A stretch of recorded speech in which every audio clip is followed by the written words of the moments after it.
Okay. Oh, okay.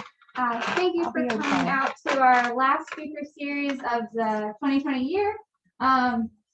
Today it will be Dr. James Johnson, and he will be giving his talk, Henrietta Crawford, African-American Suffragist of South Jersey. Just like our other talks, just please save all your questions till the end. And anyone on Zoom, you can put your questions in the chat and we can get to those at the end. Historian and college educator Dr. James Johnson has published a number of seminal essays on the history of African Americans in the Upper MidAtlantic Coast. Most of his publications center on 19th century New Jersey, or no, I'm sorry, on 19th century Black New Jersey. Thank you, and let's welcome Dr. Oh, good afternoon, everyone, and thank you. I'm sorry I'm unable to kind of like, we're unable to activate the video, but I'm going to share my screen and right now, and let's do that so we can begin, and then I'll have the conversation there. First, I'm going to share my screen. All righty, and this is going to be it. Okay, how's that guys working, guys, so far? Perfect. All righty, let's go ahead and expand that. All righty, now, excuse me. Well, here we are, guys. I want to move this over here out of the way. Then we want to begin the slideshow. Let's begin from the beginning. And now I hope you are at least able to appreciate what's going on here. I'm going to minimize this if I can. All righty. And get this out of the way. Are you able to do that, Britt? Move this. Yeah. Well, anyway, here we go. We're okay. We're okay. Now, good afternoon, everyone. And I am just really so pleased to be here with you this afternoon to present a talk on an iconic individual who is now forgotten, an individual who in the post-Civil War years, from the post-Civil War period to the end of the 19th century, that is the end of the 1800s, she was steadfast in organizing not only around women's voting rights, she was a suffragist, no doubt. More than that, she self-identified, however, as an evangelist. That was her self-identification. And there's that which I tie into as the basis for her activities, including the suffrage activism. More than a church leader, also, she was a civil rights activist. She was a civil rights activist who made it her business to speak for the powerless, who made it her business to advocate for children in education, and so forth. And as a universal suffragist, she was a leading individual. Let me just share how I even came into contact with this magnificent person who we're going to talk about. I imagine it might have been 25 years ago. I was teaching a course and I was reading, it was around the time that the book,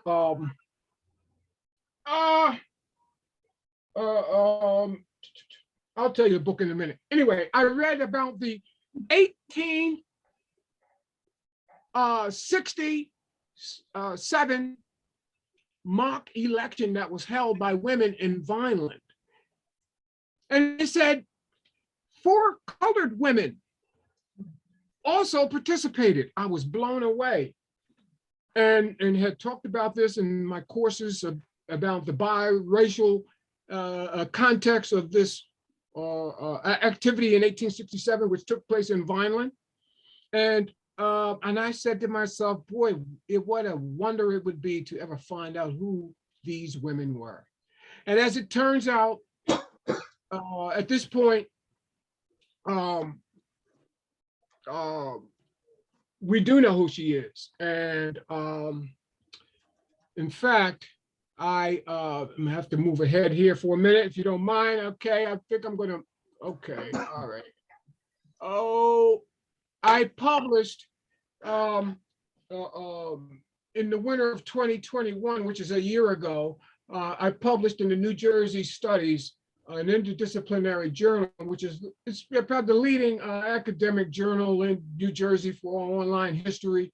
And this is what I said: representing Black feminisms of the so-called first wave era of American feminism, the first wave era. Forgotten icon Henrietta Crawford impacted Black political representation in Southern New Jersey during the post-Civil War decades.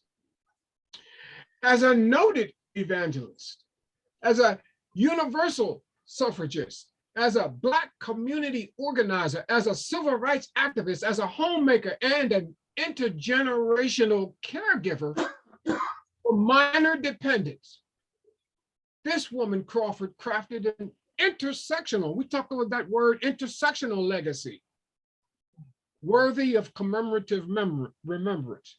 This is the essence of why we need to talk about this woman. Anyway, moving back, if you don't mind, let me just say we have no pictures of Henrietta Crawford.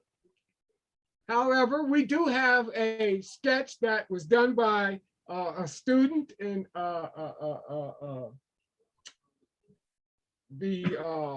Pennsylvania, 7th grade student, Mackay Crawford, Mackay, I'm forgetting his last name, and then Mackay's he's gonna kill me for that, but we appreciate that. And Liberty might go ahead and, Liberty, if you're listening, go ahead and text me in Mackay's last name. Okay, thank you very much. But anyway, this is his rendition of Henrietta Crawford. You notice the period dress is certainly consistent with the Victorian era, and her sign, she's certainly at the forefront of what's taking place with the most progressive women at this point relative to this voting issue, which is a very, very important thing that we'll touch base with a little later. Okay, or more on later. Let me come back here. Let me just operate this video for you right now that just kind of highlights about 6 or 7 women who are important in terms of Black struggle, because all Black suffragists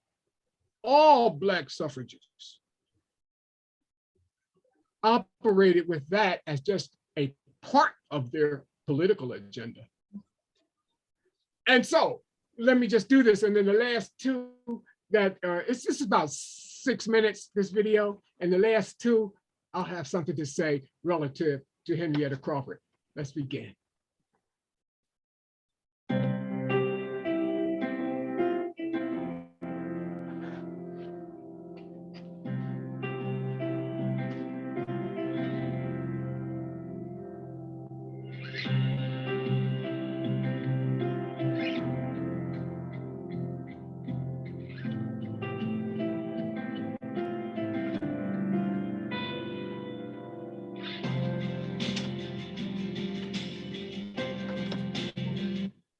I'm sorry. Oh my God. My bad. Excuse me. Apologize, audience.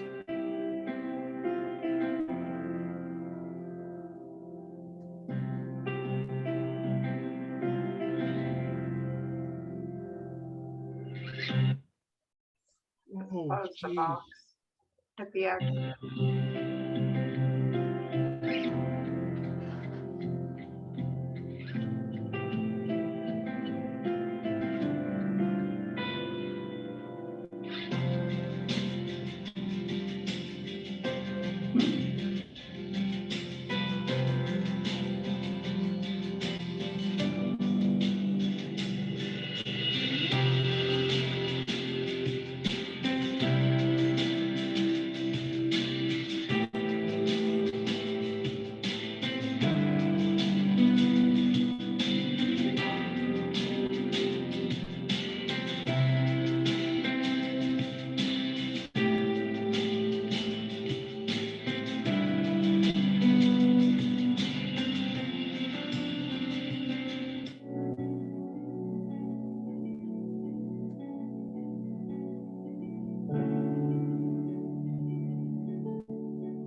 Okay, fantastic.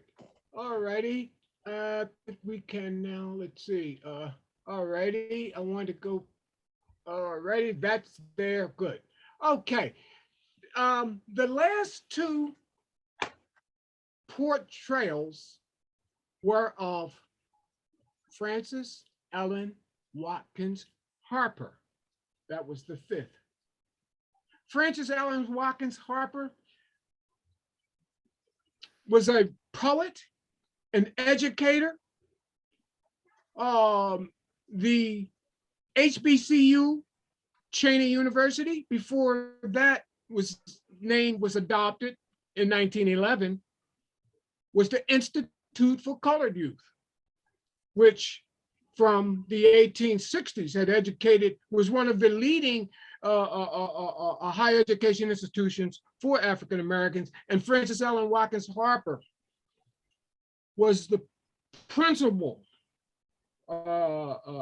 faculty member there. She was a principal of that school for many years.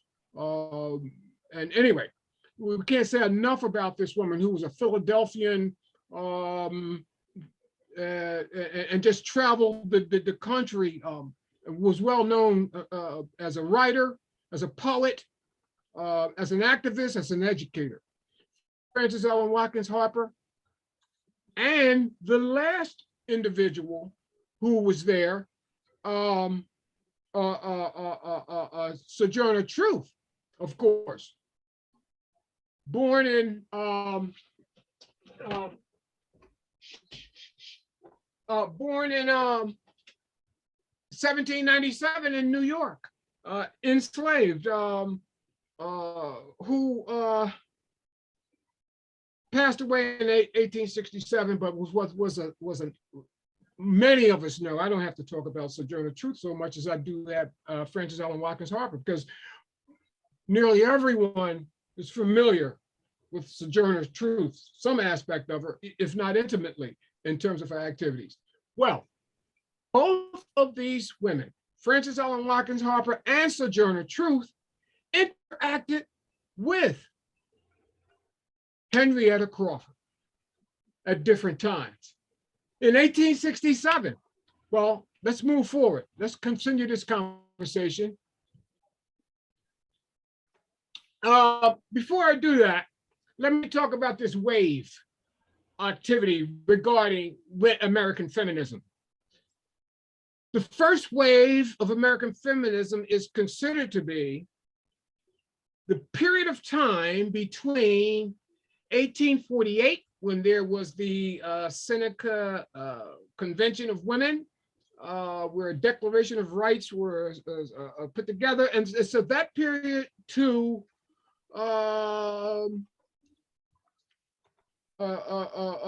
the point at which women gained their voting rights in 1920 with the 19th Amendment to the Constitution. That's considered the first wave of American feminism.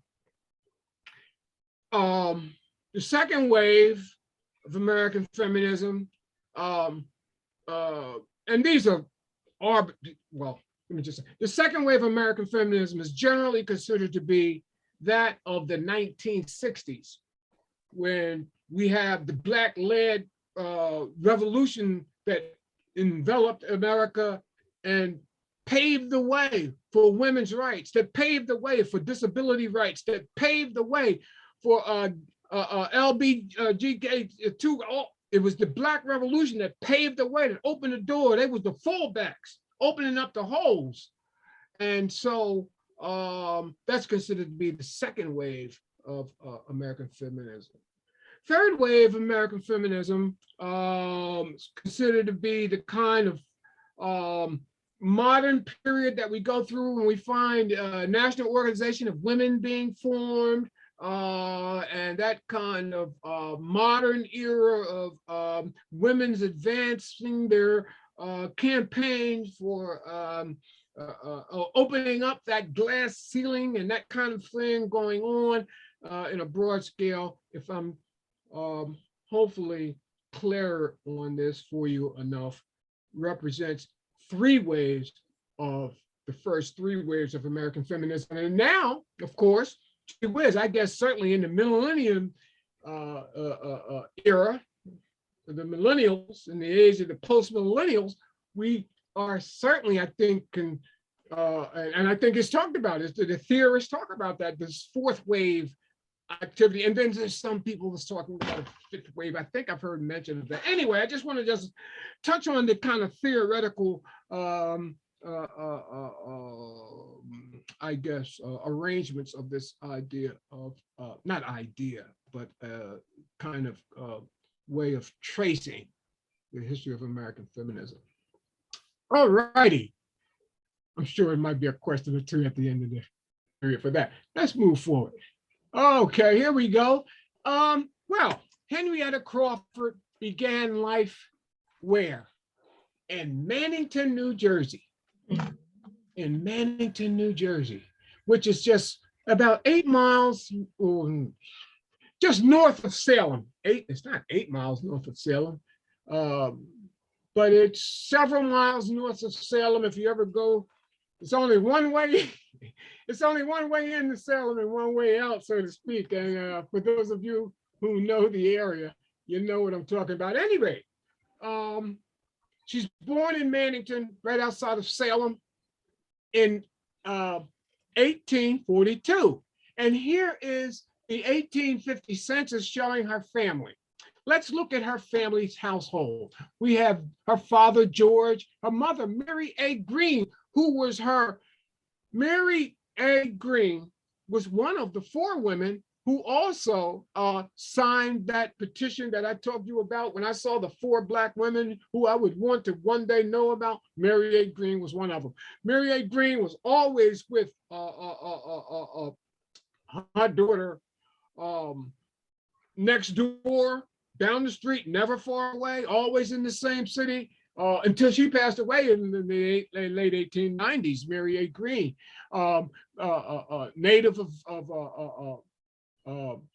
Hardegraff, Maryland, and then her father George Green here, also the native of Maryland.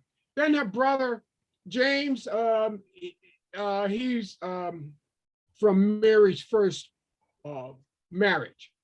Solameth Green, interesting sister of her sister who. I don't have to say a lot about her, except I just keep it moving, just keep the story moving. Here's Henrietta, 8 years old in 1850. Zachariah Green, his name will come up later, her brother, who was the secretary of the church that she attended. We'll talk about that. And then here's Caroline Green. Caroline Green, her sister, who eventually went insane as an adult after her husband was murdered by a white farmer who was found not guilty. And boy, I tell you, this was surely in the days prior to cell phones. So all this was kind of regular business, at that point, that happened, I think, around 1889. Well, gee whiz, in 1886, we had the pure lynching just 90 miles away from Vineland, where she lived at that time, she lived in Vineland for 30 years, and we'll talk about that. But there's an 1886 lynching of Samuel Johnson that takes place in the town of Eatontown. Eatontown. Wow. Boy, if you ever get, I'll tell you what. Well, no, we weren't going to do that. I can get distracted very easily. Anyway, so Carolyn's husband was murdered. He was hunting. The farmer shot him for hunting on his land, killed him. And Carolyn later lost her mind. Gee whiz, when you look at the newspaper, she's in the newspaper pleading for help because her Carolyn had become dangerous. And they had to plead for her to be committed. And this was in the newspapers, how she was committed to the insane asylum. Okay, I'm gonna move forward here. Now, that was her childhood. Now, looking at where looking at where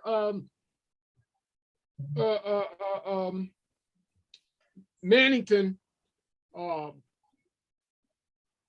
operates, looking at how it operates as a cultural center, a crucible for her, the making of who she becomes. Not only in that household does she have parents who are nurturing her consciousness, but let's look at Mannington and see what it represented in itself toward the broad consciousness of Black people. And did I write this, or is this, oh, this is a quote. Today, this is a quote, okay. Few historic structures remain in the identified Marshalltown. Marshalltown, by the way, was a section of Mannington. All right. And so there is one, interestingly, among Mannington Township's Black churches, there was a congregation at Marshalltown belonging to the African Union Church, founded in the early 1800s by Peter Spencer of Wilmington, Delaware. Quote, in 1815, Spencer founded congregations in Christiana and Newcastle, Delaware. The next year, he moved into New Jersey and formed a congregation at Marshalltown, immediately across the Delaware from Wilmington and north of Salem. And that's from the book by J. Gordon Melton called A Will to Choose, The Origins of African American Methodism. That's a 2007 publication. And you might also see Janet L. Sheridan. She has that article, Marshalltown Historic District National Register nomination in 2012 that speaks to the origins of those churches. And then I go on to write, by the time of Spencer's death in 1843, the AU Church had evolved into the African Union First Colored Methodist Protestant Church. And in 1865, that church, the AUFCMP, split into the African Union Methodist Protestant Church, AUMP, and Henrietta's denomination, the United African Methodist Episcopal Church, UAME. Wow. Okay. All righty. Let's talk. I want to steer this thing now toward the evangelistic avenue. The fact that Black women preachers, which is what we'll talk about her religious background, then we get into her secular background, and then we'll kind of like bring that all together. Okay, so now let's launch into her religious background, because this is really, really interesting. It is who she identified as. Her, you know, I'm an evangelist. This is what she identified with as an adult in the census records. Look at this. In 1901, we have in this newspaper here, a misrepresentation, obviously, of the truth. They said in 1901 that the first colored woman preacher in the United States or anywhere was recently ordained after being graduated from the Howell Baptist Theological School at Memphis. She is Reverend Molly B. Craft. And that was in that paper. Well, let me just say, guys, look, that is, what do we call that? What do they call that now? Fake news. Anyway, let's move past that, because the fact is, many of us know that, in fact, after the Second Great Awakening, which is the 1830s, 1840s. What's the first Great Awakening? Well, anyway, 100 years earlier, there was this movement among Protestant religions to purify itself, if you will, and to cast off some of the burning kinds of things that the Calvinists used to like dominate Protestantism with the idea of predetermination and that kind of thing. And the arguments over self-will and these kinds. I'm not a theologian, but these are arguments. And so the Second Great Awakening, 100 years later, however, when we get into looking at what's taking place in the 1830s and 1840s, we get a thrust. There is a thrust among many middle-class women in particular to deal with issues that they see that are splitting the society apart, like prostitution and alcoholism and those kinds of things. And they begin to put together these issues to save prostitutes, to expand it into the other areas where also the idea of who should be qualified to deliver the message of God. Would a person have to be college educated like they were during the first awakening? Because the Presbyterians and the Episcopalians, these folks, they all had these learned, college educated church officials.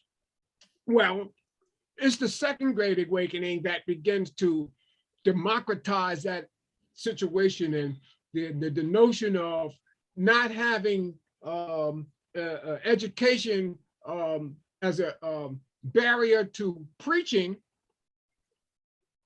began to wither, and the notion of being called upon by God to preach became the avenue to the pulpit. Of course, however, women, there's still that kind of thing that's restricting women. But the democratization of the pulpit was one of the aspects of the Second Great Awakening. And this then begins to bring in African Americans in significant numbers, among all the others who are attracted to now being religious spokespersons and officials. And so that's the Second Great Awakening. Now, of course, by this time, we have independent Black churches that are already been organized, certainly since the late 1700s after the American Revolution. We get across North, in particular, the opening of these Black institutions. They are objecting to being segregated in church, right? We know that the African Methodist Church began in Philadelphia in the 1780s. St. Thomas Episcopal Church, African Church in Philadelphia, and all up and down the coast, all up and down this east coast and inward too. These Black institutions are evolving so that by the 1830s, with the Second Great Awakening, also comes the infusion of women now beginning to want to access that pulpit. And so Joanna Lee,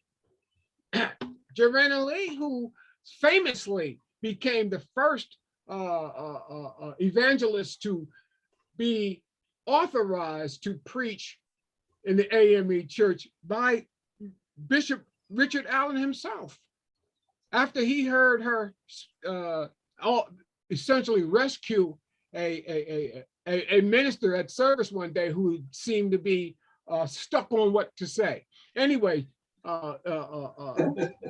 there's not enough I could say about Joanna Lee. She and in fact, if you Google her, you'll spend all day reading that. So that's enough. But anyway, so she represents that. Now, moving right along, I just want to say also that Henrietta, during this post-Civil War period. Oh, and by the way, one other thing. Joanna Lee dies in 1864. You see where she's born. She's born during the early national period, 1783. She's born basically, what is that, like about 15 years before Sojourner Truth was born. And Joanna Lee, let me say this further. My goodness, she's born in Cape May, New Jersey. Born in Cape May, New Jersey, worked in Alden, South Jersey, but traveled the nation in terms of her travels of as an itinerary preacher. She was married, she had a child. In fact, Bishop Richard Allen and his wife, Sarah, raised her child while she was on the road as a preacher. She Lawnside, New Jersey. She's whenever you cannot. As I said, if you Google her, that's a exercise in and of itself. Okay, that's Joanna Lee. But I wanted to say that there's also there is a thrust of female evangelism, and it doesn't get enough play. Here we see in 1890, for example, this woman, this blind evangelist, Susan Smith. Look, she says, camp meeting will be held July the 20th on Montrose Street between 2nd and West. By the way, guys, that is the location of Henrietta Crawford's home. So that's where the camp meeting was being held. In fact, her home on Montrose Street, 123 Montrose Street, operated as operational headquarters for her activities. And so Susan Smith is preaching at Henrietta's home. And you can see that the pastor of her church at that time, who was Gaston, and that's her church, Mount Pisgah, we'll talk about that a little later, is signing off on this newspaper announcement. But the point is, Susan Smith, I want to just say, if you Google Susan Smith, she is very, very interesting. She's well known, very popular. I want to kind of like highlight that because women preachers were very common, certainly in the post-Civil War period. I published an article on this evangelist, and when did I publish this? Oh, March 2014, Evangelist Margaret Wilson. As a result of my, I was doing some Civil War, working on a Civil War essay, and I discovered this wife of Luther Wilson. Luther was in the 4th Infantry Regiment, United States Colored Troops, which was organized out of Washington, D.C., and the sergeant major of that was Christian Fleetwood, the great Christian Fleetwood.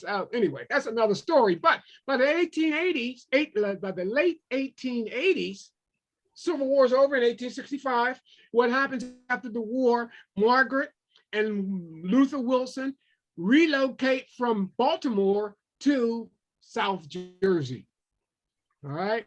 In fact, she lived in Franklinville. So by the late 1880s, Margaret was a renowned evangelist. This is what I wrote. Specifically, her labors as an evangelist in the New Jersey Conference of the AAME Church yielded a reputation that was national in scope. You understand what I'm saying? It's national based on the organization's newspaper, the Christian Recorder. That Christian Recorder was a nationwide distribution. It was, in fact, one of the primary news organs for African Americans. And in July 1882, readers were informed in that newspaper of the following. It said this. Righty. And so it's telling us that she's going to have a meeting in the AAME Church Grove at Millville, commencing July 6th. All the ministers' wives of the Camden District are a committee of the whose, and sick means this is exactly how it was written. And they are requested to meet at Millville on that date, July the 5th, day after 4th of July. Okay, it is hoped that the officers and members of the auxiliary will manifest a deep interest in this meeting. And as you can see, she's really working to get this situation going on. That's 1882. Let me say, now, the thing that separates Henrietta from these other evangelists is that Henrietta also worked out of the pulpit for social justice. These other folks, as steeped as they were in their evangelism, there is no public, I have not found public records of them actively engaging in social justice campaigns against racism, discrimination, violence toward African Americans, voting rights for women. I don't find that. I do find them delivering sermons, however, that are restricted to religious conversations, if that is properly worded.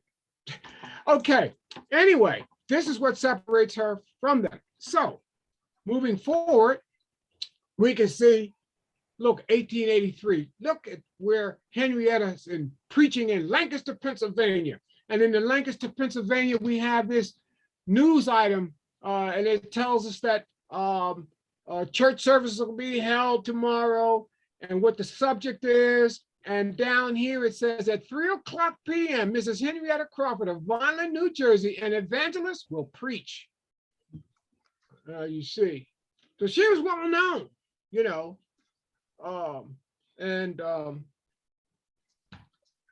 now let's talk about some of the church activities. Intra-church activity. Oh no, I want to go there first. I didn't want to go there first. Whoa, wow, I went too. Oh, 1 second, guys. I know where I'm going. No. Wow.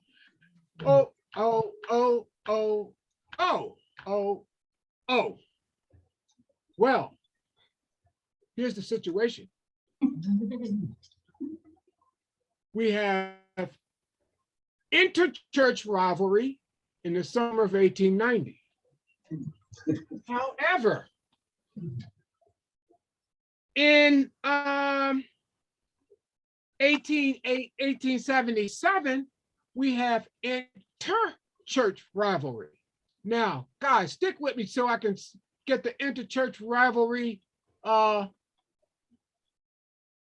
my goodness. Well, I might have to tell you about it. Okay, let's get with it. Let me just tell you this. I'll show you, and it'll make some sense because I do have a chart that lays out. Here's what happened. Let me talk about 1877 first, where there's inter-church rivalry. And this is between the AME Church of Vineland and Henrietta's church, which is the UAME Church, United African Methodist Episcopal, and the African Methodist Episcopal. Well, guys, let me go ahead and show you. Oh, it's not there. Okay, that's 1890. All right, here's what we're going to have to do. I'm going to have to break this down for you. Stick with me now. Stick with me. Stick with me. Stick with me, guys. I won't lose you. I won't lose you. Okay. I will not lose you. All righty, all righty, all righty, all righty, because this is important. Well, here's what I'll do. I'll just go ahead and do this. I'll just go ahead and do this. Wait a minute. Is that it? Well, let me just go ahead and I'll do a shortcut real quick. Let me just cut to the chase. All right. Cut to the chase. All righty. Now, what we want to do is add, what I want is, what I'm going to go to Vineland, New Jersey. Vineland, right? We're in Vineland. And we want March. March. Hey, let's try the 28th. 1877. And we're going to add, let's add, how about color? That always works. Guys, you got to appreciate some of this sometimes. You see what I mean? Just say color. Anyway, so here's what we have. March 28th. Look what happened. And this is inter-church rivalry between the two churches. So this is the... James, I'm sorry to interrupt. Are you trying to show us something? Because what we see You can't see it?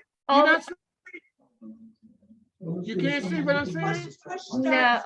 Push start slideshow again so that the sidebars disappear. No. You have different screens. Yeah. Oh, wait. Oh, I know what has to happen. Right. Wait a second. One second. Here we go. I got you. I got you. Here we go, right here. Now, here we go. How's that? Yep, perfect. Woo! All right. Okay, here we go. Now, so the colored church, like white churches, have been undergoing some trouble. The congregation was divided some time ago, and the disaffected ones attempted to organize a new church and are now trying to raise money for that purpose. Mrs. J.L. Reen met with a serious, oh, no, I'm sorry. That was another thing. That was one. So, I want to go back here. I want to go here. And this is the one I think that we needed to see. Here it is. This was the what we call it, the broadside. This is when the AAME church launches a broadside against the UME church, right? Let's make that a little bigger if we can. View the clipping. Whoa, isn't that nice? All righty. We would like to have it understood that the parties out begging are not begging for the church on the corner of Park Avenue and 7th Street, but for a party that split off and tried to buy the old schoolhouse on the corner of Park and West Avenue and failed, and now they are begging for a church, they say. We say it is all nonsense for the little handful of colored people in this town to try to get up two churches, for it would take all of them to support one church in good shape. This party called themselves the AAME Union. The AAME church have out no collectors as collectors, I think, by order of, watch that, G.W. Crawford. Now that's George W. Crawford, who is not related to Henrietta Crawford or her husband, James Crawford. In fact, he is a rivalry. They're really not on the same page. George W. Crawford, boy, I tell you, when you start doing this research and you get the Crawfords mixed up, I mean, it becomes complicated sometimes keeping it. Anyway, chairman of the board, he is George W. Crawford at the AAME Church, and this was signed by Thomas Liggins, the secretary. Now, let's take that a little bit further, and I want you guys can still see this, right? Now Yeah. I'm going to do my clippings. I'm going to do my clippings here, and I'm going to do my clippings for March 1877. All right, my clippings for then. Apply that. Let's see what happens.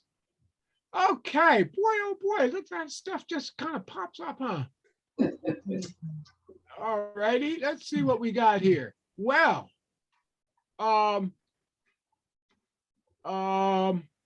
here we have the answer.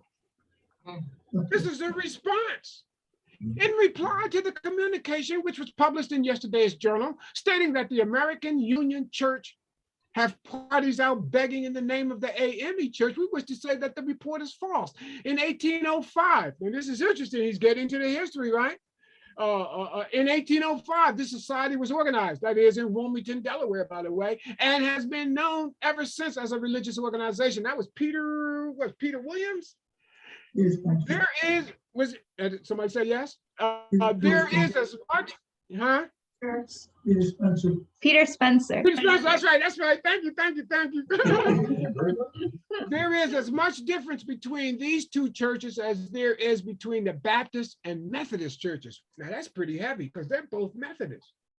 There's as much difference between them as the Baptists and the Methodists. And let me just say, the difference is a lot of times between these various denominations spun around ecclesiastical issues, how the leadership of the church was going to be selected or elected, or whether or not the power of the trustees would supersede the power of the pastors, all those various kinds of things, women, their roles, various kinds of things separated them in terms of policy. So in 1805, they said, they were organized and they've been known ever since. There is as much difference, they said, between them and the Baptists. And then they said, we wish to express our best wishes to our sister church and hope they will speak nothing but the truth hereafter for peace and harmony as it strengthens all institutions. So I would just call your attention to the correction by, now here we go, John B. Williams, chairman of the Board of Trustees for UAME. So one chairman to another chairman, and these are the trustee boards. You can see where the power is, right? It's the trustees where the power is, right? And so sounds like it to me. They're the ones in the paper. And Zachariah Green, Henrietta's brother, is the secretary at the UME Church. Okay, well, let me just talk about, well, we can go back now. What I want to do now is, let's see, do a new share. Oh, we know how to do this, don't we? We can just, go back here. Go back here and do that. We're back here now. All righty. Yep. Are you back? Yep. You like that? You like that little tour? All righty, guys. So, now that's interchurch rivalry, 1877. And you could, and we'll come back to this in a moment, but now we want to deal with intra-church rivalry. Inside her church, issues evolved. In the summer of 1890, the congregation of the African Mount Pisgah Church this was in the newspaper. Summer of 1890. And this is what it said. In fact, the congregation of the African Mount Pisgah Church have expelled Asbury Brown and Mr. Crawford. Who is Mr. Crawford? James Crawford, Henrietta's husband. There's not we need to say something about him too. They were married in 1865 in Vineland. He was a Civil War veteran. He was a Civil War veteran. And the interesting thing about James Crawford, he was one of the tallest men in Vineland. He was over 6 foot tall, which 6 foot was tall for the 1890s. I mean, I guess that'd be comparable to be like 6'4" now in the 1890s to be 6 foot. Anyway, he walked with a limp.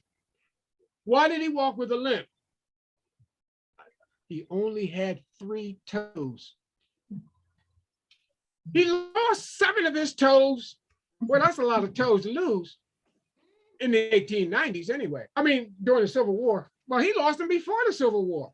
And I'm saying now, because if you had 7 toes lost now, and when I talked with some 4th graders about Henrietta Crawford, and we could talk about how such disabilities today are minor issues. A person missing 7 toes today could be an astronaut. So it's an interesting way we can have a conversation about that. But anyway, so he lost his toes like in the 1850s when he was a young teenager. He was from out of Maryland, and his feet got frozen. All right, and he lost 7 toes. How he got in the military is beyond me. I don't know how they took him in the military. They took him in the military with 3 toes and height of 6 foot tall. You did. So anyway, what happened was the obvious. He couldn't hold up on the marches. And so he wound up really spending the bulk of his military enlistment in the hospital. Much of that was spent over at Summit Hospital in Philadelphia, which Drew was wounded. You got other guys, you must understand. During the Civil War, first of all, more people were killed than all the wars put together in the United States, up to Vietnam. You know, close to 1 million lives are lost, and there's only 30 million people in the United States at that time. The official number is something like 680, and that 680,000, but we know when we start tying in the deaths of the civilians, the contraband, the so-called contraband, the African Americans who were following the Union troops who drowned trying to follow Sherman in his march to the sea, and so on and so forth, and all of those. We know now that there's close to 1 million people who died during the Civil War, 1/30 of the population, you see. And so I'm saying that to set up what it looks like along the banks of the Schuylkill River, over in Philly. Hospital tents all the way on the east side, on the Philly side of the river, hospital tents, nothing but hospital tents. And one of these big hospitals operates as Summit Hospital. And so he's in Summit, and he spends a lot of his time there. Let me move forward. We'll come back to that as a little later. But you see, here's what's happening. So he's thrown out the church, Asbury Crawford, and these people are elected. George Miller, Eli Smith, Cyrus Brown, Jake Johnson, and Bill Jones, with Johnson named as secretary and the treasurer named as George Miller. Okay, moving right along. Intra-church rivalry, that is division within the church. What do we have next? Oh, okay. Oh, I'm sorry. Okay, here we go. All righty. So this is what was in the paper. I could pull up the actual article, but this is what it reads. And what date is this? We're talking March 7th or so, 1890. All right. Mrs. Crawford was instrumental in building the church. This is what the newspaper said, and has the deed in her charge. I'm telling you, Henrietta was a go-getter. She claims to have been expelled without a hearing. She was expelled too, and lays the blame to the pastor, of whom she has very small opinion. It shows the proceedings of the last conference to prove some assertions she makes in regard to his conduct in the past. My goodness, what happened after that? Well, this also came out. Now, this was May 22nd, 1890, the Evening Journal, page 3 read, Reverend Mr. Lomack, the AME minister over whom so much fuss was made recently, was expelled from the conference and will not be allowed to preach. Complete vindication for Mrs. Crawford and the others who had been turned out. The new pastor, remember we just read Mr. Gaston before when we talked about Susan Smith as being the pastor? In 1890, when Susan Smith was preaching at Henrietta's house, there's Reverend Gaston there, who has reinstated all those reputable citizens who were turned out of the church. You know, when you start reading this stuff, I mean, it is something to discover this stuff. Some of this stuff smacks you, boy, right in the face, and you're like, wow. Anyway, I put together a chart that kind of demonstrates the rivalry, because I make the point that the interchurch rivalry of these churches, let me just say this. Well, let me go. What did I do? Oh my God. 1 second. I'm going the wrong way. Oh my goodness. Oh, shucks. 1 second, guys. Okay, here. Oh, there we go. Okay, all right. I'm sorry. One of the things that I note is this. I'm coming to this chart again. A lot of these rivalries can be tied to military periods. I'm making the argument that we can look at, let's take a look at this. Here we have the soldier and the trustee, their regiment, their birthplace, whether an ally of Crawford or not, Henrietta Crawford, the spouse's name of the soldier, the church they belong to, and the era. Now, in the 1870s, when we had the interchurch rivalry, right? The 1870s, we had this one. We had George W. Crawford involved.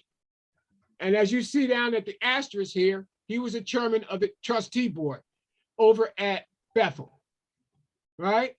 He was in the Company H, 22nd Regiment. All right. Now, then we have Henrietta's husband, Company F, 22nd. He's Maryland, ally of Henrietta, yes. His church was Pisgah. He's involved in both eras. George W. Green, the trustee chairman at Bethel, right? He's from Salem. He's Company K, 22nd. Jake Johnson from Salem, Company C, 22nd.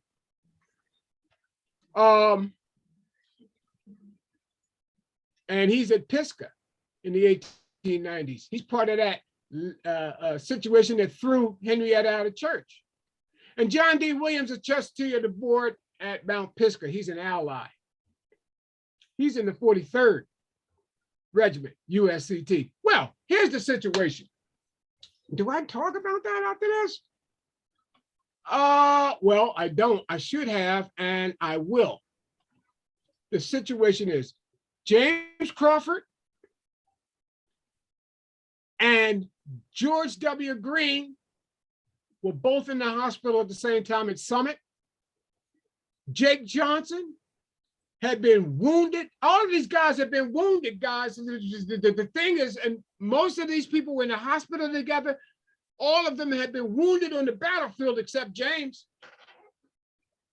James had not been wounded on the battlefield. He was there because his body had deteriorated. He couldn't handle that with 3 toes. And you're talking about people who have participated in the 22nd's charges at Petersburg, and these guys have suffered some terrible wounds. And moreover,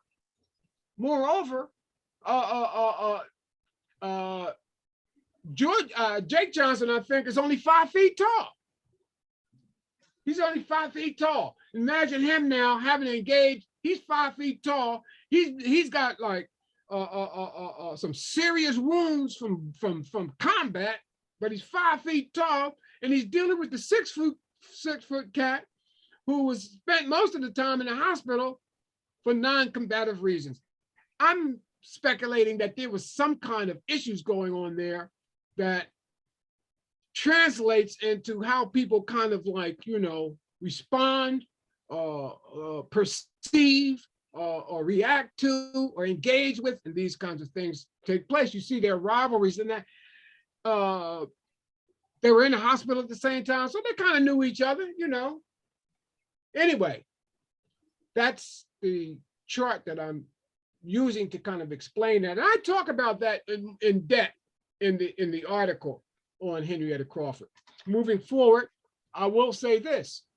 The inter-church rivalry of these churches, that is between two churches, abated noticeably with the passing of the Civil War generation. Once these veterans die out, we find that rivalry is dying out. Thus, by the end of the century, Henrietta's brother, George J. Green, now watch that. That's not George W., that's George J. Now you can imagine what I was going through, right? Trying to figure out who was who and who was doing who and this kind of thing. Anyway, George J. Green, not George W. Green. Oh, I'm sorry. See, I just got confused again. I'm thinking about George W. Crawford.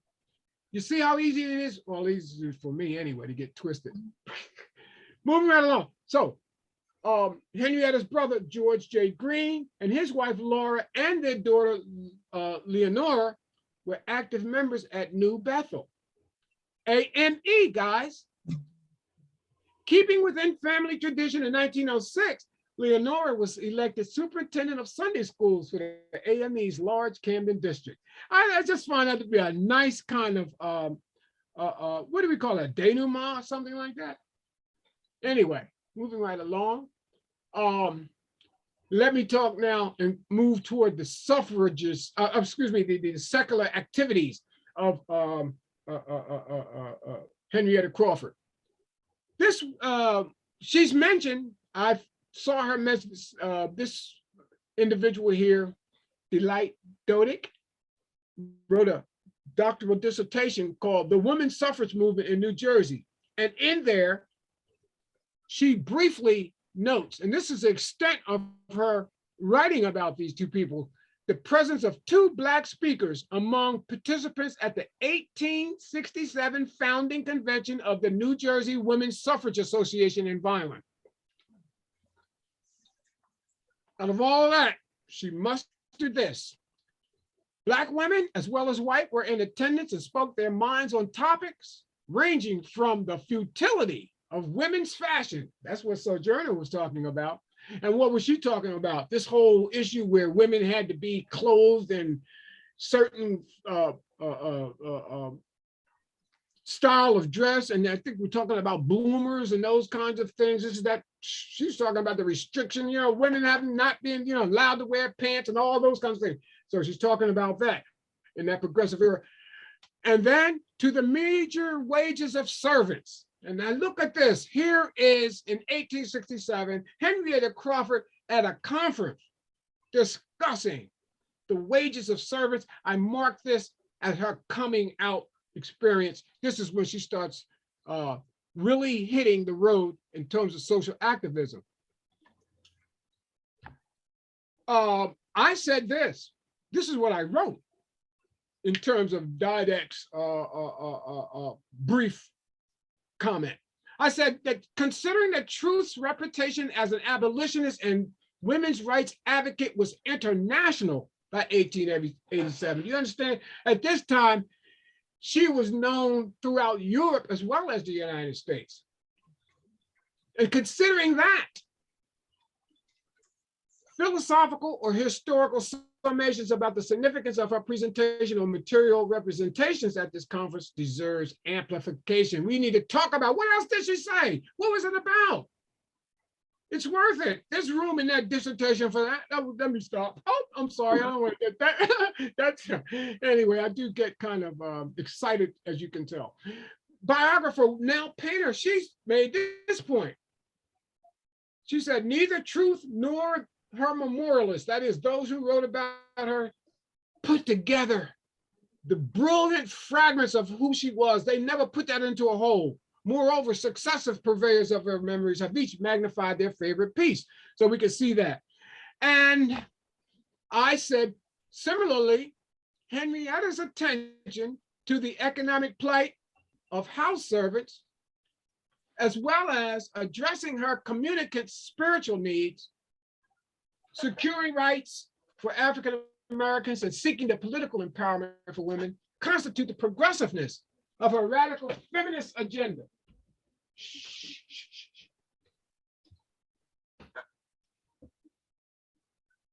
All righty, and I put together a house servants for 1870. That is 3 years after the conference. I took a look at what the group of people that Henrietta was representing in that conference, what did it look like? And we see that house servants in Landis Township, guys, is what Vineland was initially known as.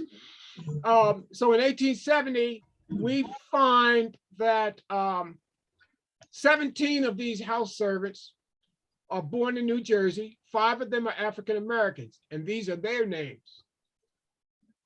All right. All righty. And oh, by the way, one of them was named Lucy Stone. That's the Black Lucy Stone, not the white Lucy Stone. For those who don't know, Lucy Stone, the white Lucy Stone, was a very, very important. In fact, she was the one who organized the 1867 Women's Conference in Vineland, although she was from North Jersey at that time. All righty. 37 of these people were born in other states. All righty. And that included 5 African Americans, and there's these women. All right. And look, Salome Green, that's Henrietta's sister. Okay. 20 were, excuse me, 20 are European immigrants. 20 were European immigrants. And so that's who they were. Born in New Jersey, born in states other than New Jersey, and European immigrants represents the totality of 17, 37, and 20, and what is that, 74, I guess, 74, something like that, right? 74 people. Now, underneath of that, 67 of them live in servants, and 7 live independently, one of them being Salome Green. All right, so that's the breakdown of what the house servant picture looks like that Henrietta is arguing for in 1867 as her coming out kind of, this is the first time we can document her actively engaging in social justice issues. Okay, moving right along. All righty.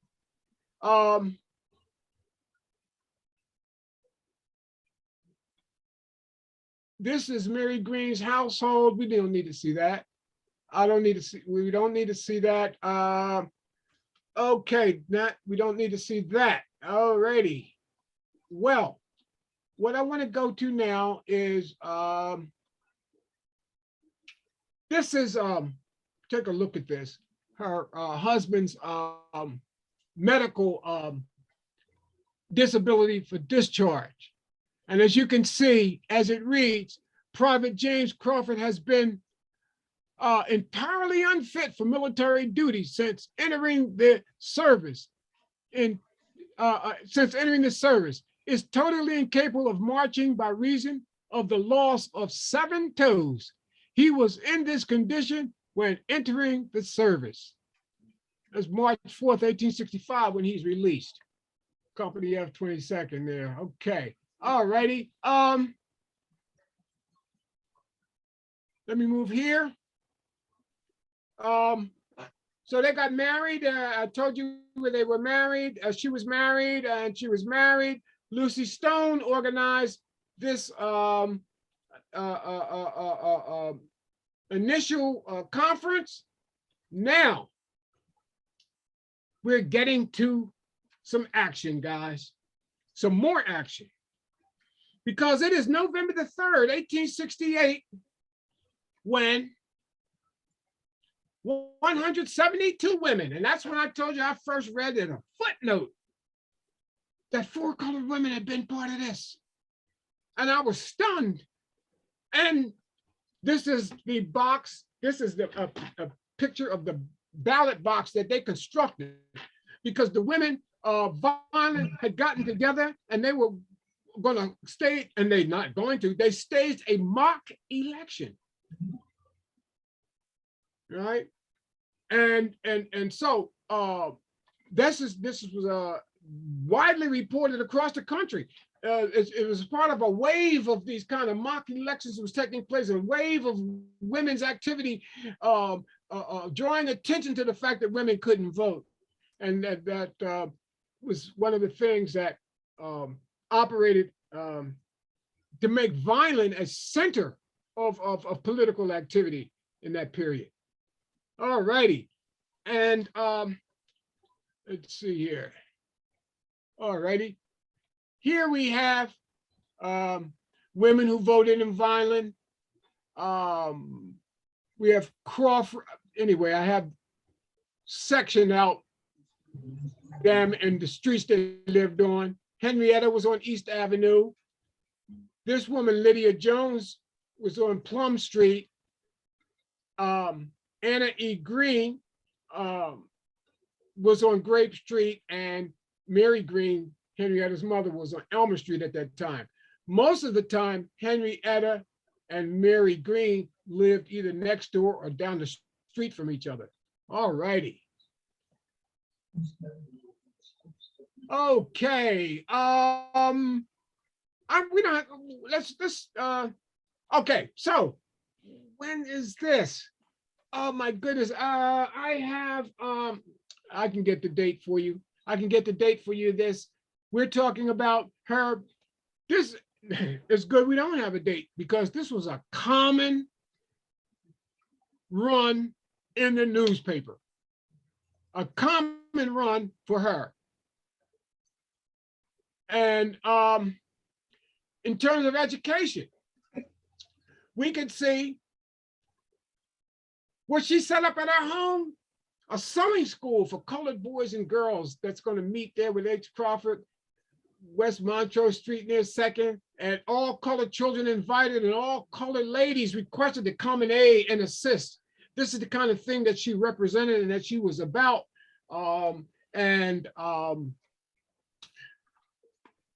There is something else that I really want to hang with you guys, because, well, there's more to come, because gee whiz, what happened, and I call this the Vineland Women's Revolt of 1894, Cosmopolitan Hall.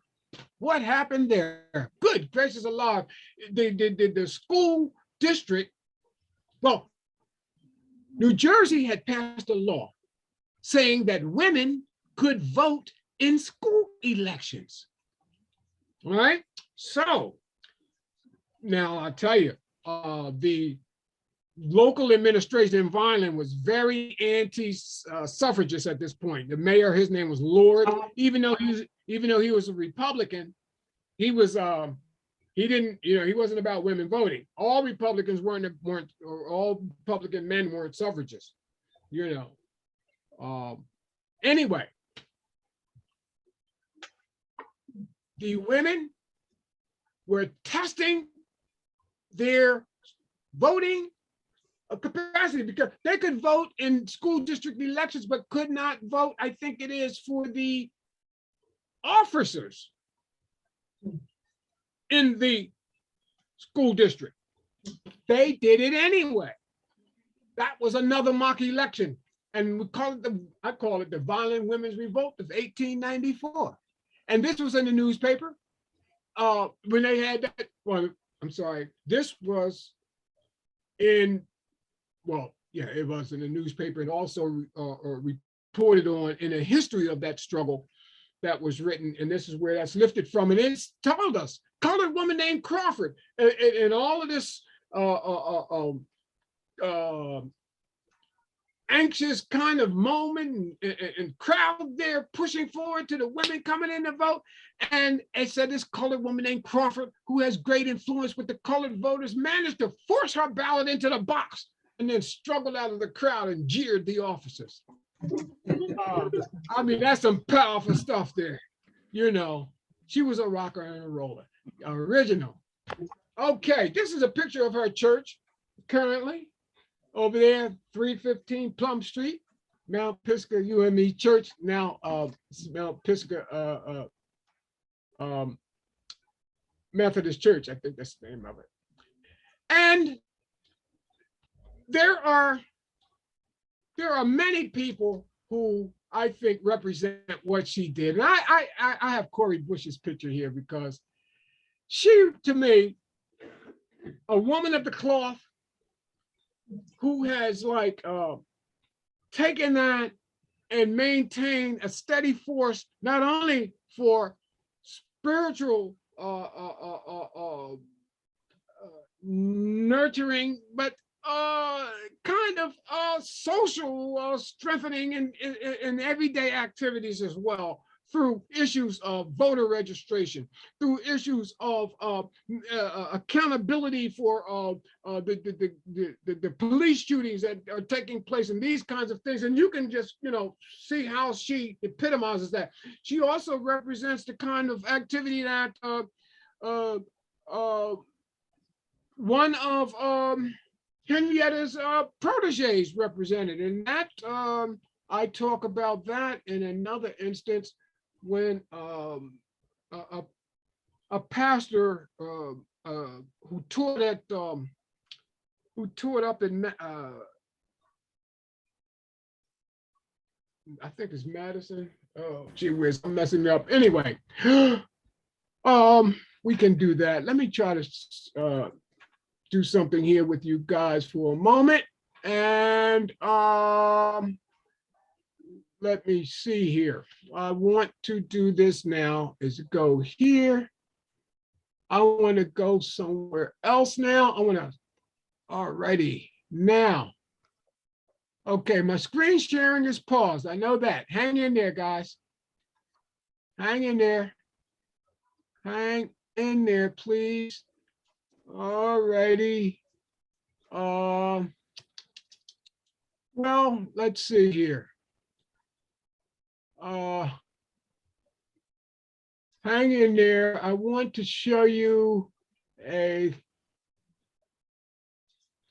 alrighty. I'm sorry. Let me go back here. Let me go back here now and go to hang in there, guys. 1 second. Wait, 1 second, 1 second, 1 second. 1 second, 1 second, 1 second, 1 second. Okay, here we go. All righty. Now, I've got that. Okay, here we go. Here we go. All righty, here we go. 1 second. 1 second, 1 second. I'm going to show you, well, I'm going to show you this now. I'm going to share my screen. It's a new share. All righty, I got to share my screen here. This is her house. That was 123 Montrose Street. You have to just take that back in terms of course, you know, that's 100 years ago when she was there. So I wanted to show you that. Okay. And then we'll close that out. And okay, wait a minute. Okay, what happened? Okay, wait a minute. I need this. Wait a minute. I can still share. Hold on. I can still share. I can still share. No problem. No problem.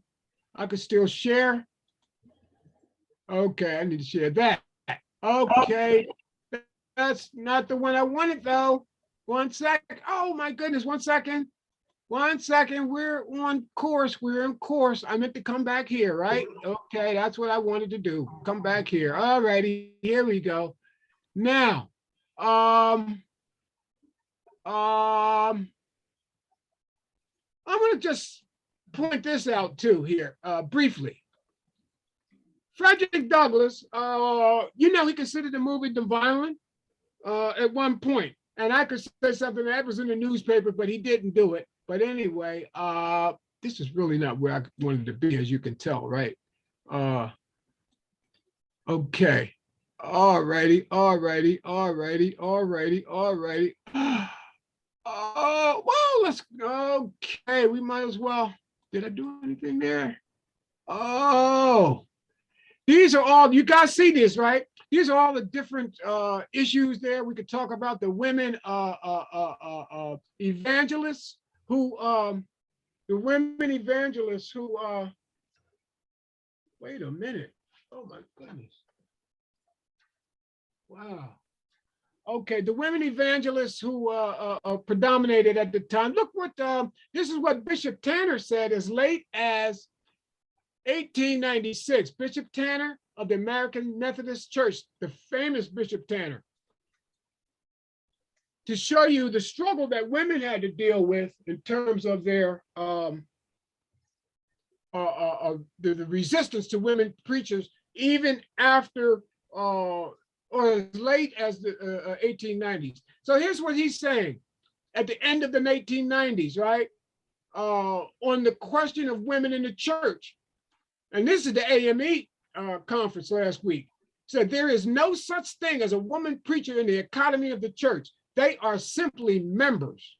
Well, I guess he got them told. Anyway, that's the kind of thing that now I want you to consider this. When she left, her and her husband in 1890, roughly 1898, I think it is, they moved. And I got to go back here to, they moved to Woodbury. And so let me go here and just do this here. I'm gonna do this. Can you guys see that? No. Oh, you don't, huh? Okay, all righty, 1 second. There we go, you'll see it now. All righty, there you go. Now, what I wanted to do was, you see that, right? Yeah. Okay, so what I'm gonna do here, I'm gonna go here and I'm gonna do, I have to do this one. Let's do, well, let's do my clippings. I don't have to just do my clippings, and I want, not everyone's, I want my clippings. I don't want everyone's clippings. Okay, search my clippings for Walnut Street. Oh, wait a minute, I think it's this. Walnut Street Elementary School.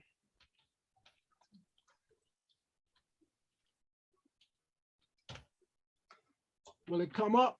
Oh, wait a minute, Walnut. Well, let's just do Walnut. All right, let's do Walnut. All righty. Walnut. 1890. Forcing the colored issue. There it is. She's at it again, folks. Look at this. This is 1890, May 29th, in the Philadelphia Inquirer.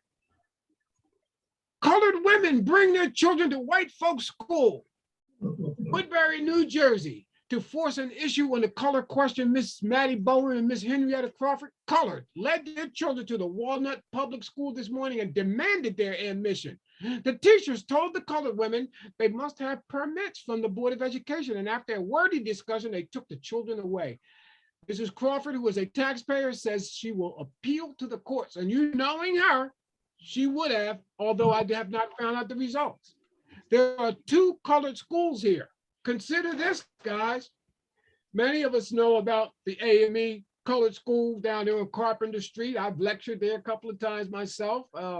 Then there's another colored school also in existence. So, but the thing is, many of the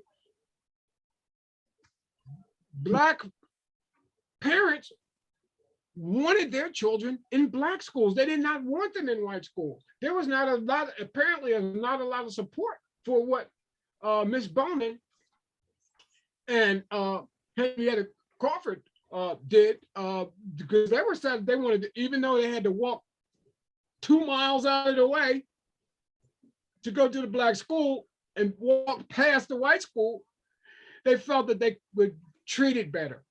And so there's this issue, that operates even up into, gee whiz, in the 1960s, we had that resurgence of liberation schools across the country. I taught at one of them. In fact, I was director of one of them, School of African Culture in Camden. So there's this that kind of was a black nationalist. Well, the black nationalists was those who wanted their children to stay in the black schools because they felt safer that their children would not be degraded because of their color. They would not the blackness would not be viewed as a detriment in terms of their ability to think and those kinds of things. You know, we're still fighting those issues in many instances. Anyhow, that's 1900. After this, there is a decline in her, the reason she moved. And I would just say this, oh, by the way, let's look and see what the city said when she moved. Let's see, I think that was 1890, let's see, when she moved, and we're gonna put in, oh, okay, here's what we're gonna do now. Let's do a date, and I think that was 1898. Location. Oh, I'm sorry. Newspaper. Well, location. Well, it's only one thing. Oh, gee whiz. Let's do this.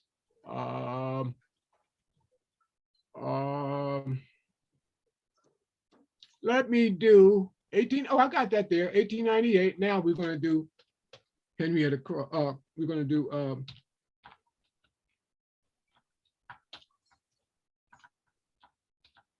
Henrietta Crawford. We're going to go there. We're going to do her in 1898. We want to do Vineland. If I can get Vineland in there. Oh, I got New Jersey anyway. Okay.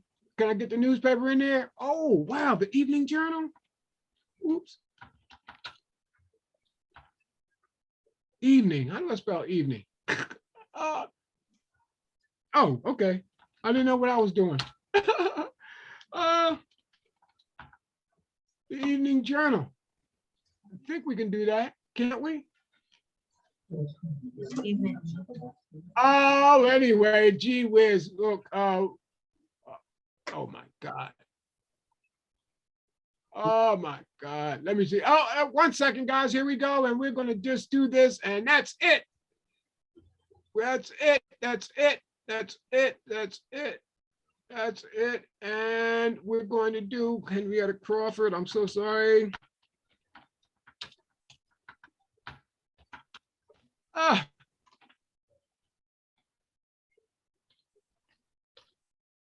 Okay. Well, look, why don't we just do the right thing and go to the article? I mean, that's worth an exploration. I mean, gee whiz. Okay, here we go. Oh, now we can talk turkey now. All righty. Moving around on page, let's see, now I'm getting down around pages. Okay. All righty.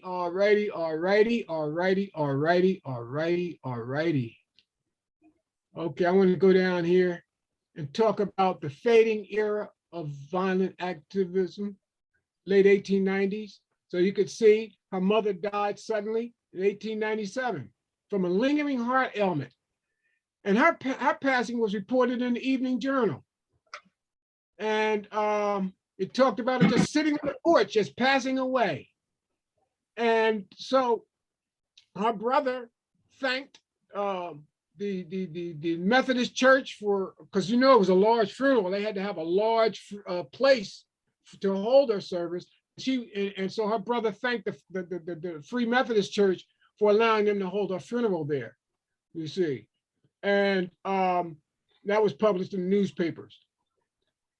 Now, the economic implosion seems to be related that her and her husband experienced. She was doing pretty well economically. They were renting out rooms. I mean, her home, it was, you know, it was an investment property. And she was holding classes there. She rented out rooms there. Some of the pastors and lived there. Also, guys, I swept right through the presence of Frances Ellen Watkins Harper. Let's do this. Alrighty. Okay. Alrighty. Frances, no greater moment of excitement surpassed the arrival in Vineland than that of Frances Ellen Watkins Harper as guest speaker on Henrietta's program at Cosmopolitan Hall in December 1891. It is unthinkable that radical activist Harper did not dine. This is the thing. We're talking about an era of segregation, right? And so it's not like she could have just went in any hotel and stayed there.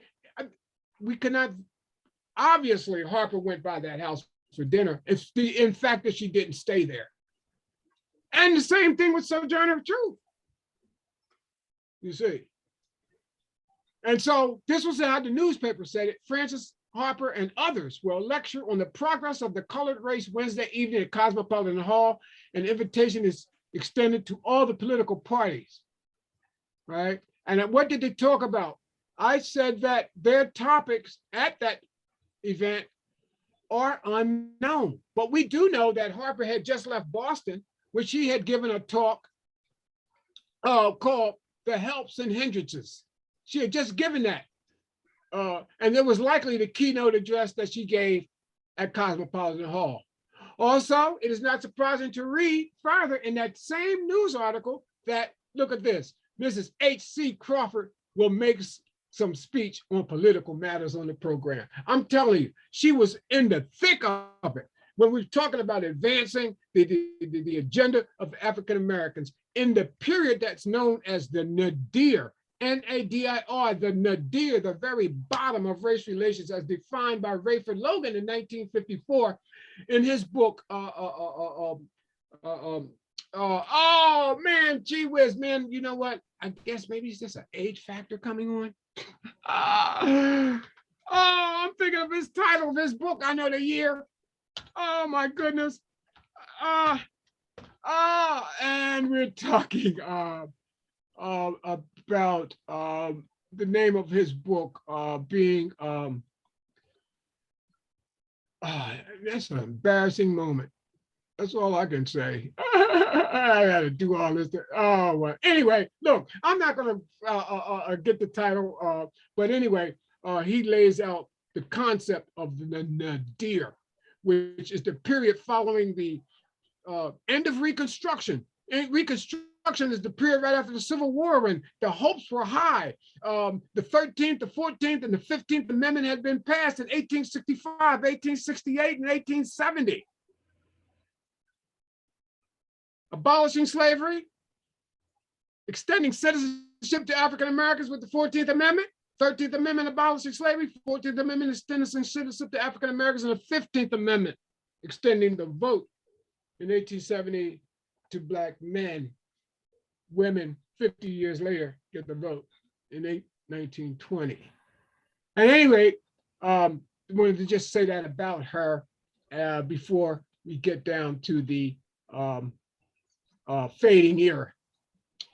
Get that in there about Frances Ellen Watkins Harper. That is not small potatoes there. That is not small potatoes. I mean, she had Cora Scott. I mean, it's like having Coretta Scott King as her guest. Okay. All righty. So it's 1897. Her mom dies. The economy begins to her economic circumstances become pretty stressful. Okay, and then by the end of the century, they had to sell their home. She had bought it in 84, and it was described in this is how the house was described in 1916. Large 8-room, 2-story frame building capable of being divided and making a good double house. That's how it was described then. All right. In addition to boarders, rent, the household income was supported by, in addition to boarders' rent, James had a military pension for disability, which had started around 1891. Now, and here's what he said when he was trying to get an increase in 1913. He got $12. And he said then, I would not ask for the increase if I was able to work. My wife and I are both old and unable to work. In 1898, they moved. And this is what the newspaper said when they moved. Mr. James Crawford and his wife, Henrietta, the preacher, have moved to Woodbury. The notification concluded the Crawfords were among the best colored people in town. Now, I don't know if I'd be proud of that or don't laugh at that. Anyway, guys, they're the best colored people we had. Oh, gee whiz. Boy, you got to laugh at some of this. Anyway, then you see she moves on in 1900 to go ahead into that situation in Woodbury. All right. And listen, look, any of you can access this essay online. I mean, it's there to be read. There's some things in here that I didn't cover. Let me go back and show you one of the particular kinds of political activities that happened in Gloucester County in her, I hope you guys didn't see that, in her younger period. And this is when, we're gonna go back up here. Okay, we're gonna say, all righty, watch this here, resolution.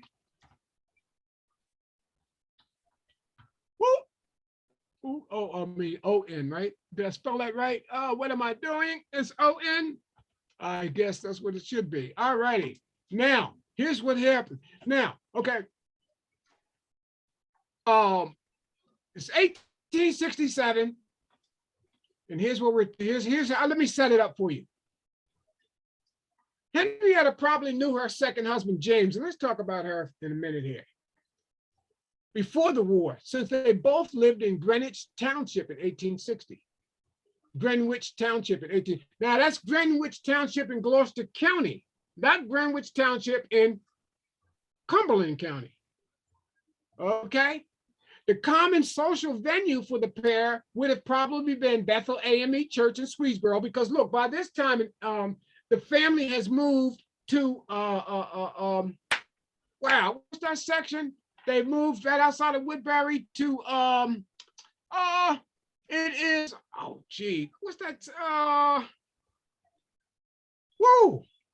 Oh, right over there near Port Royal and all in there. Oh my goodness gracious, near Mantua, all in there. I'm just going to say Mantua, and we're going to leave it at that because the name is just like banging at the back of my head and it doesn't come through, but it's there. Anyway, she probably knew him, said both. So that was their activity, right? AAME Church in Swedesboro. Bethel AAME, rather than any of the local diet, they could have also went to some of them spots, where people would sit down and drink alcohol and dance and play music. And there was all these places too that they was also could have dealt with. However, it was probably a mystery. Well, we talked about his toes. So moving right along, we've set that up. After he comes out of the military and meets him, one of the first activities that they probably attended to as a couple was this. And this takes place, guys, in 1866. And this was in the newspaper of the Christian Recorder. Watch this. They had a rally. There was a rally. Let me write this down. Okay, here we go. the disability, okay, 6 months after the war ended, James received a medical discharge. 1 month later, that sets it up for us. African Americans occasioned an historic rally at Bethel AME in Woodbury. This is important. The celebratory political event was held to meet two objectives. First, people paid homage to their colored Civil War veterans. The second goal of the rally was to promote and raise money for the one-year-old civil rights organization called New Jersey Equal Rights League. And this is what the conference resolutions numbers 2, 3, and 7 says, because they, as I said, they captured the saliency of the moment and the times. Resolution number 2, we view with particular pride and admiration the part of our fathers, brother, and sons have borne in the late war, showing forth to the world the possession of the qualities of soldiers, as displayed in their indomitable courage and endurance in the many hard-fought battles, vis-a-vis Fort Fisher, Port Hudson, Fort Wagner, Olustee, Petersburg, Milliken's Bend, and others. Resolve. 3, this meeting represents the feelings and opinions of the colored people of Gloucester County, state of New Jersey, in which we are denied the same rights that are enjoyed by others whose skin is a different color from ours. Resolution 7, we pledge ourselves to each other to use all honorable means in our power to obtain the elective franchises. And so, with narrowly won Republican victory, securing both houses in the state legislature in 1866,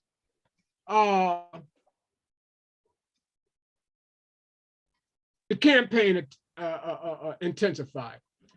All righty. And let me just go one more step further and take a look at April the 3rd in 1867, when Black citizens rallied in Camden City on a Republican-sponsored event celebrating the recent achievements of the 42nd Congress. Those objectives included the first Reconstruction Act, passed on March 2nd, establishing military rule. That's when the army in the South went there. They were directed to protect Black people, protect their rights. And this is when we started getting elections to the Congress and all kinds of local and state and county officers were being filled with Black candidates as well as white. And this, they divided the old Confederate territories into 5 military districts. And this is how it was conducted. What happened? Anyway, what happened was this, that the expenses and the politics of the times, well, let me just go ahead and tell you. After Lincoln is killed, we get Johnson in the White House, and then it's followed by the 1868 election in which Grant wins his first term. It was noticed then that he could have won without the Black votes that was being guarded in the South by the troops. And then, so the Republicans said, wow, man, look, we can do this. We don't really need to protect their rights. It's expensive. And then they began to back away. And so by 1872, in fact, there is this kind of downhill slide of the erosion of those rights that were won in the Civil War and early Reconstruction, and it's sliding all the way down to Plessy versus Ferguson in 1896, when the Constitution ruled that segregation was constitutional, and that didn't get overturned for 54 more, how many was that, 48 years later, when Brown v. Board of Education is, that's not 48 years later, it's more than that, right? That's 58 years later that it's overturned with Brown v. Board of Education in 1954. That is Plessy v. Ferguson, 1896. The Constitution is allows for racial discrimination. As long as the opposite, as long as things are equal. And we know about the equal schoolhouses that Black people had, with the one light bulb swinging from the ceiling and no heat And we know about the conditions that operated there. But anyway, fact, gee whiz, aren't we still fighting some of those battles? Anyway, but that was on the Plessy. Okay, well, moving right along, the James and Henrietta, they ultimately wind up in East Orange, living by 1910. They are both impoverished. They're living with their grandchildren. And I'm making this argument just like when Mr. Ralph Hunter in Atlantic City located the papers of Bishop Noah Moore. All those primary source materials after the man died, the folks just threw that stuff out in the trash. This is what happened undoubtedly with the paperwork of Henrietta Crawford. I mean, imagine though, she has written into her writings, the things that she has written into the newspaper. I've talked with the Evening Journal to see if we could locate any of her writings, but apparently they haven't found any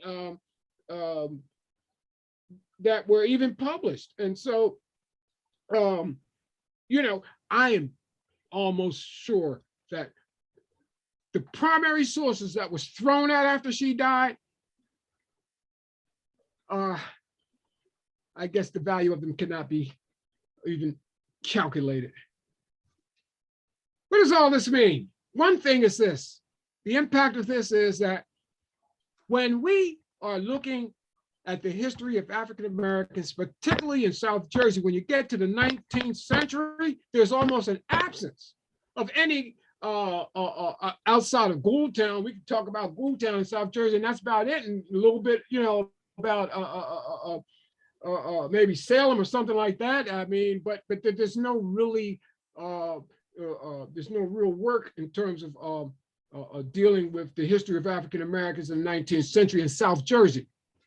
Now, what does that mean for us when we look at these almost all these various municipalities and their brochures and all? And when you get to the 19th century, you don't see any Black people, and it's a wonder that you know, one thing, well, they weren't here or something like that. But that's one thing that I think represents one of the importances of this research and work that we're doing to bring people like Henrietta Crawford back to their, I think, responsible and correct position in the influence of our understanding of the past. I want to thank you very much, and we'll take some questions. Any questions? You want Where was Henrietta and James buried? Where is Henrietta? Oh, great question. Wow, listen, they're buried in Vineland at the cemetery there on Dulcie Drive there. It's called the, and wow, they are buried, the name of this is, I'll tell you in 1 second. One near the circle? I'll tell you. I'll look it up and find a grave. The highest point in Vineland. What is it? It's the highest point in Vineland. What was that? It is Oak Hill. Oh, Oak Hill something. Now the thing is, I've even seen a photograph of James Crawford's tombstone. I've walked that cemetery. I'm telling you the truth. I know that cemetery well, but I cannot find his his grave. I cannot, and her grave may be unmarked. They have a grandchild there. Put that, and when I spoke to the fourth graders over at the Aleppo School there in Vineland, I talked to them about the possibility of a project being to locate her grave for this great individual. And so, yes, it's Oak Hill as documented in the death records of both him and her, but can't find him. I have a question. What was Carolina Green's husband name? Yes, his name was Francis. Francis was his, one second.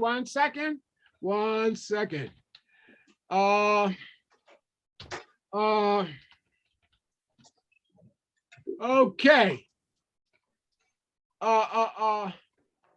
Wait a minute. I'm sorry. One second.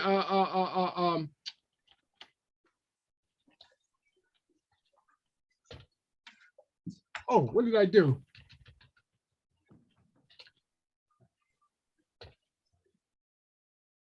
Okay. All righty.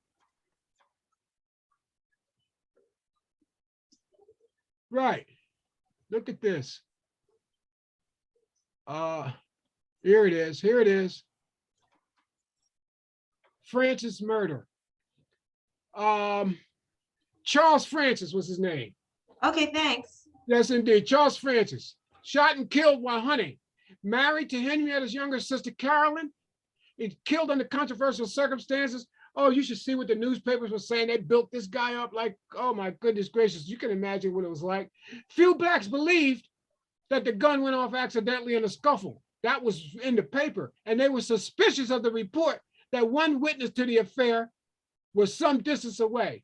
Dixon, who was the shooter, was charged with murder and he went to jail, right, in Bridgeton. But almost immediately, the news organs began to paint the incident as accidental. I mean, the newspapers really went all into it, right? And so a brief notice in the newspaper connected Crawford and by inference, Mount Pisgah to Charles Francis. And they were out saying that they were the only ones able to collect money for them for the funeral. I said, then, in ways eerily similar to present times, newspapers portrayed the white shooter as a victim of the black man's aggressiveness. On September the 18th, the New York Times ran a one-page pro-Dixon article subtitled, "Dixon's Condition." Mr. Dixon has lived in the farm 14 years, always been very much opposed, blah, blah, blah. On the other hand, Francis had experienced, you know what I mean? He was a troublemaker, and this is how they basically set it up. He's had previous trouble with this man, and blah, blah, blah, and some others. Anyway, funeral services were held, blah, blah, blah. Watch this. In the colored people's church. That was Henrietta's church, and a large concourse of people attended from here and neighboring towns. The colored population turned out en masse. Do you understand what that represented?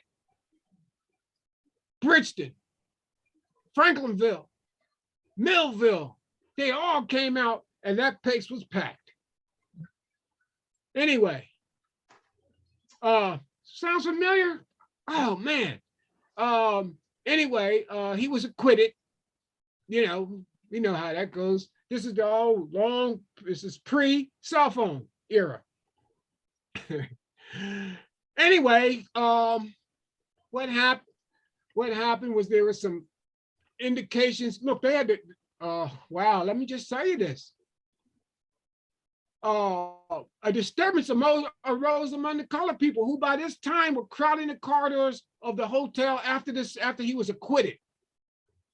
They had to hide this guy because there was some fears are entertained that colored members of the community may seek to do personal harm to Dixon. But his safety will be looked to by those interested. Do you understand how tense things were? So for Carolyn, the time-honored refrain, time heals emotional pain, never materialized. A subsequent marriage did not restore her mental health, and by 1883, Henrietta was compelled to put this in the newspaper.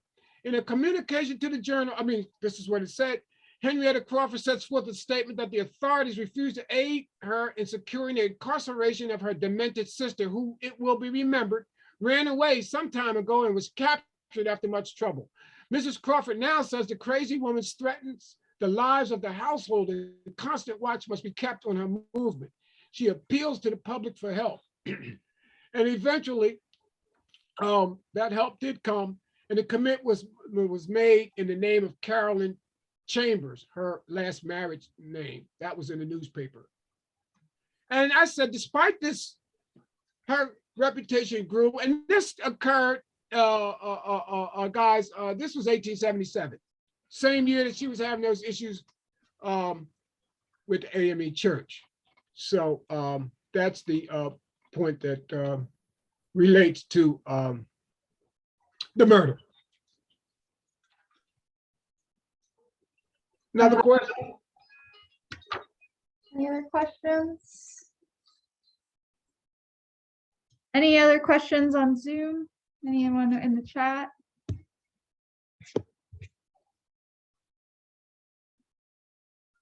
No, it looks like that's all the questions. Oh, it's been a wonderful engagement here for the last 2 hours. I've certainly had a wonderful time. I think I got most of the stuff in about her, and I hope going forward that there is some increased activity in the schools. And I think the city of Vineland might be thinking about, really resurrecting her as an important citizen of the city.